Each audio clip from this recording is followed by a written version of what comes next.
after traveling for so long, I got to a point where I thought, okay, maybe I actually want a bit of routine again. Not too much routine, obviously, because I'm still me. So I did not suddenly wake up and want a very stable 9 to 5 again. Like, no, no, no, no, no, no. But after after constantly moving and packing and moving to new places, figuring out where to travel next, I wanted to have something more stable, something in between, something that still felt new and exciting, but with a little bit more of a structure. And that's basically how I ended up in Japan.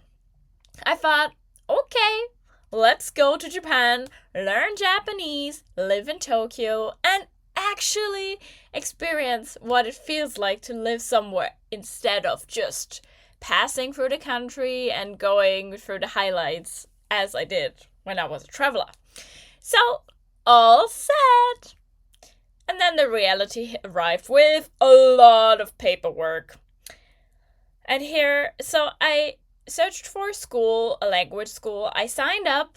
I had to give them a lot of documents, and I kind of waited ages for my student visa. It really took a while, but after a lot of waiting, a lot of documents, and much bureaucracy, I was kind of ready.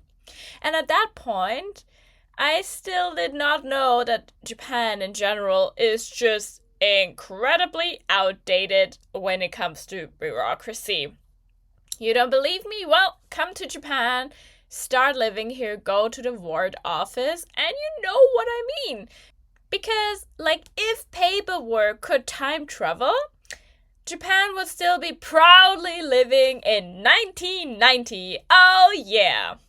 But anyway, I got it done. Then I looked for a room in a share house.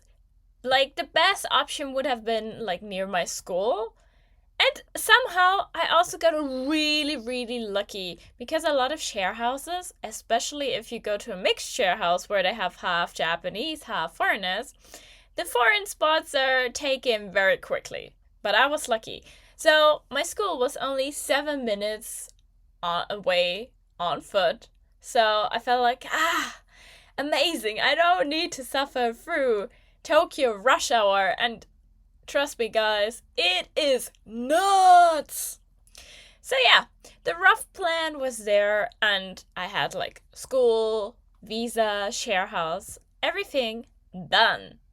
And then I got on a plane, and suddenly it became all real. So at the airport, I got my Zyro card, which is basically your official resident card. And that was actually one of the moments where I felt like, hey, you're not gonna travel, you're not in backpack mode anymore. This is like the real life now. So yeah, I arrived at the share house, and that was another experience in itself because suddenly I was living with 14 other people. So sharing a kitchen, sharing a common area, sharing the bathrooms. And I felt actually a little bit like, hey, that's similar to hostels. I love that. And it was very new and very chaotic at first, but honestly, also kind of fun. And pretty quickly, I adapted. I slipped into routine once school started. So usually in the morning, I would study for a little bit, or at least that was the plan. And then when I got my work, I was working in the morning. And then I had 4 hours of school, which were like, yeah, kind of quick, sometimes very slow, sometimes it was boring. But yeah, it was 4 hours. And after that, I usually went out with friends, explore stuff, or I went bouldering because I felt like do something for your health. And Tokyo's just insane in the best way because there's always something happening. Every day there is some event, some exhibition, maybe a pop-up store, or another random cool thing. And you don't find it all the time online, so then it's even cooler if you walk by a temple and you see like, oh, they're having a ceremony. Let's watch. And sometimes it actually feels impossible to keep up with everything because there's just so much at the same time, and you really have to choose, like, hey, where do I actually want to go? So, my hot take here is if you're bored in Tokyo, well, that feels like you made that your personal choice because it's impossible to get bored.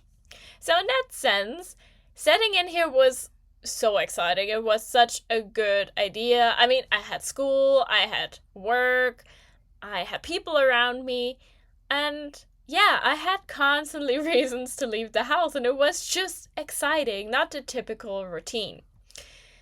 And I would say after 6 months, I really felt settled, like properly settled. I knew my area, I had my routine, I had friends, I had favorite spots, I also had my favorite matcha store, haha.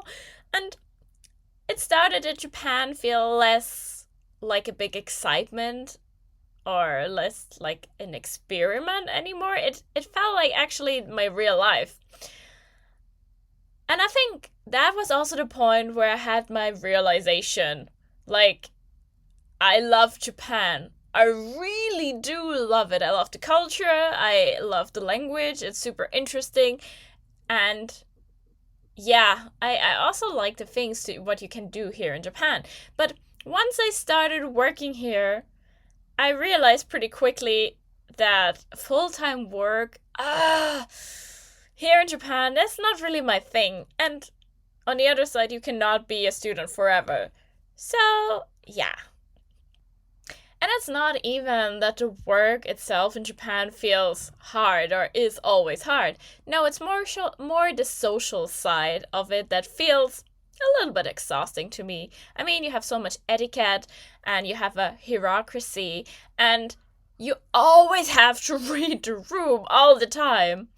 Like, the whole idea here is like you come before your boss to work and you are leaving after your boss. So I feel like, I'm sorry, but that's just not my dream. And there are exceptions, of course, but for me, I felt like, yeah, in the area where I want to work, yeah, that's the common rule. So yeah, maybe not. So that was kind of the moment where I had to be honest with myself. And I said, you know what? I really love Japan, but Japan might not become my forever home. And it's okay. I still had like great experiences here, and I still have some. Like, my time as a student is not over yet. So, yeah. The culture is so rich, and one of the best things is that once you get on the train in Tokyo, you can explore so many amazing places. And it's really easy. So, public transportation, really incredible.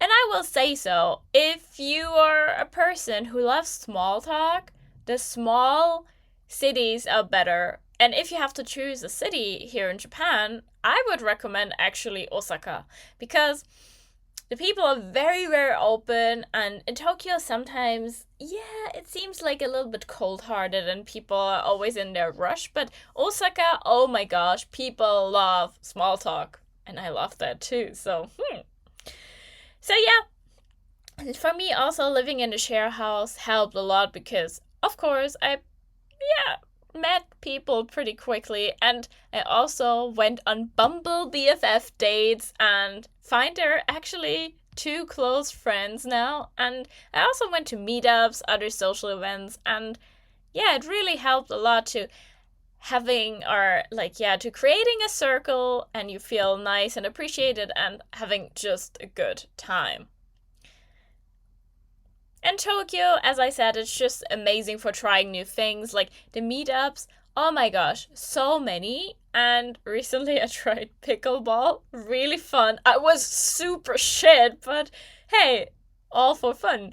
And if you put yourself out here, oh my gosh, Tokyo is just, I love it. I can really recommend living here, actually. Even though, for me, I said, yeah, it's a chapter.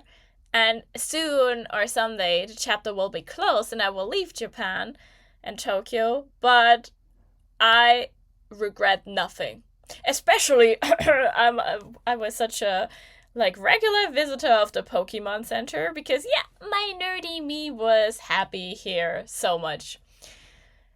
So overall, Japan made me rich as a person. Not financially, but in any other ways, like the experience I made, the language I learned, the people I met. It was a great time.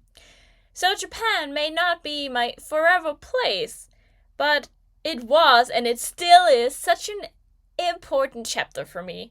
And I think that's enough. Sometimes a place does not have to be your forever, and it can still impact and change you. So let me know. Have you ever moved abroad, and where are you planning? What about Japan? Would you go to Japan as well? And yeah, let me know in the comments, and see you next week.